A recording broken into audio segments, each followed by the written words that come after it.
my fellow Americans. If you think you know politics, think again. I'm Michael Cohen, and every week on When You Know, we're pulling back the curtain on power, politics, media, and the people making headlines. On my new WABC radio show, you'll hear conversations from names that you know. People like Jerry Falwell Jr., Anthony Scaramucci, Alan Dershowitz, and many, many more.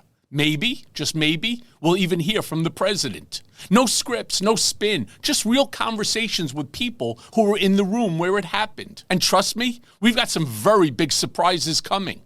Look, I've spent years at the center of politics, controversy, and power. I know the players, I know the stories, and now I'm bringing you inside. When You Know, Sundays at 5 p.m. on WABC Radio, and When You Know Unleashed, wherever you get your podcasts. Because with me, you never know who's going to show up. Listen, all you New Yorkers.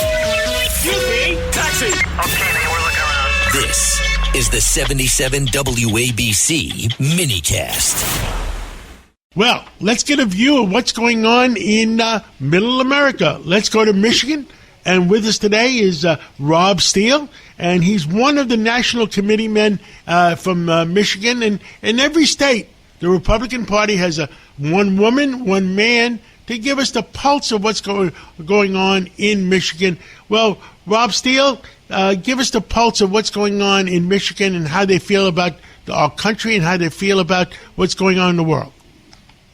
Well, first, John, it's exciting to be on Katz and Cosby, and we appreciate you bringing info from around the nation, to Red Apple Media listeners and Talk Radio 77 WABC. And, of course, it is appropriate you talk about giving the pulse, because I happen to be a practicing cardiologist, so that worked out well. But, so the RNC, we're entirely focused on giving Trump all the tools he needs to be successful in his last 2 years, continuing abundant, cheap energy, a secure border, manufacturing jobs, law enforcement, prosecuting fraud, all the things that we want to have. And, of course, the SAVE Act we need. But, for Trump in the last couple of years, we need to have the Senate so he can appoint more judges. We see some of the crazy decisions that some of these judges make. And so we need a bigger group of judges appointed by Trump. And we know that he's endorsed a few candidates that kind of go against the insider Senate group, so there'll be a little more America first and will probably help us get the SAVE Act. And of course, we have to hold the House, and that's not easy in the midterm. I mean, many of your listeners know that the presidential party in power typically loses seats in the midterm, but your listeners should not give up and don't be woe is me about anything they hear in the media on national numbers, because the battle's in 25 districts. This is not a national election.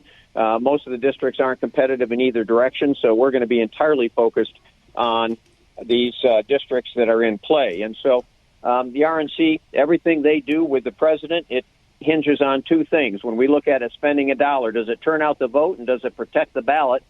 And so in these battlegrounds, we have full election integrity staff and full political staff.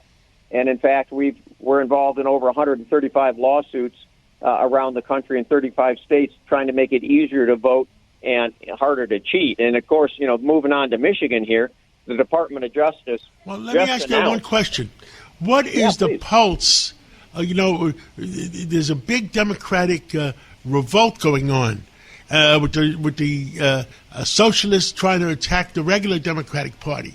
What is the pulse of the Democrats around in Michigan?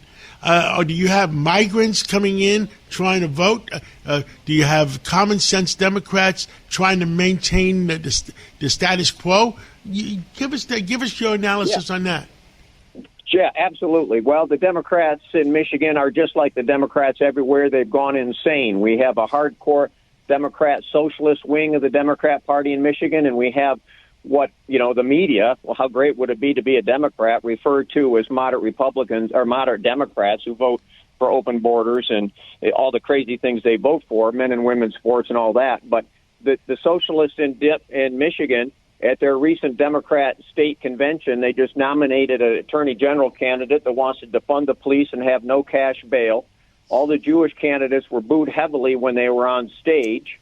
And one of the University of Michigan leader positions, called the University of Michigan Regent, There's been extreme pro-Palestinian, anti-Israeli protests there, and at the state convention, attorney Amir Maklid, who has posts praising Hamas leaders as martyrs and has represented the U of M pro-Palestinian protesters, defeated a very leftist.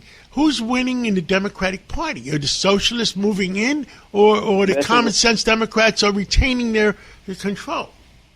Well, this is what I'm trying to say. The Democrat State Convention just nominated a socialist pro-Palestinian person who defeated a Jewish regent whose house was vandalized by Palestinian protesters.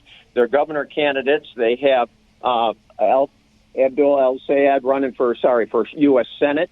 They have governor candidates that are George Soros leftists behind the scenes trying to keep the voter rolls dirty and fighting like crazy. So it's just like here. I mean, their Senate candidate has been endorsed by Bernie Sanders, AOC, Rashida Tlaib, Ro Khanna, all the typical things. And so it is exactly in Michigan, like it is in many places, where the Democrat socialists are making great progress against what people typically want to refer to as moderate Democrats. Well, Rob Steele, any gut feeling what's going to happen in November?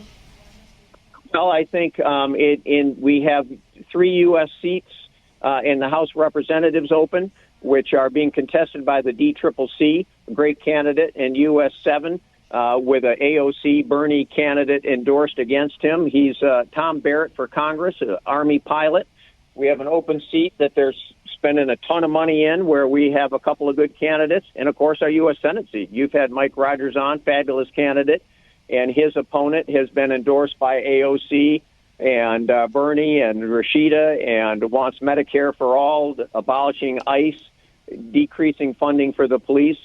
But we've got a citizen-only voting amendment coming onto the ballot in November, so we hope that motivates some people. We have data that suggests that true. So, Michigan is in play. It's crazy to think, but out of the last 132 years of U.S. senators in the state of Michigan, only 18 years out of the last 132 years have been Republican. So this open U.S. Senate seat is one of the key things. It's our greatest chance for a pickup here in the United States to help flip a seat from Democrat to Republican. Rob Steele, we're out of time. Thank you for coming on this Sunday morning, and we'll catch up with you again real soon.